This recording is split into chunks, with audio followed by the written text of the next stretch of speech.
everybody, me again, Kirsten from Cibus Tours. This time I would like to tell you a little bit more about our Nature Complete tour.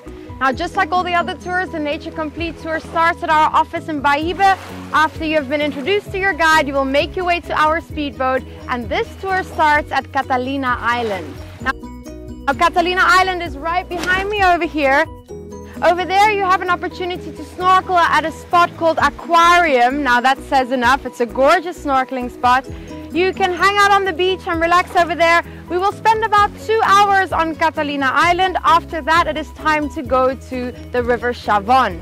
Now on the way to the River Chavon, we're going to pass by the rich and famous. This is called Casa de Campo, and that is where Shakira and Madonna have their beautiful holiday homes. So you can have a little sneak peek of their lives over there before we head up to the River Gorge. So once we get to the River Gorge, you step onto our gorgeous river boat to go through the valley all the way to our Tanama farm. Now once we get to the Tanama farm, it is time to have a great lunch.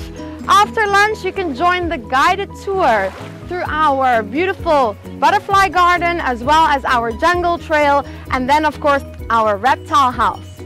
Now, once you are at the reptile house, it is a great opportunity to get up close and personal with the plants and animals of the Dominican Republic. After a great day, it's time to get back onto the river boats where you can test out your dancing skills of the local dances called bachata and merengue. Once back at what we call the represa, it's time to head back to your hotel, leaving you with great memories of a day in the ocean and on the river.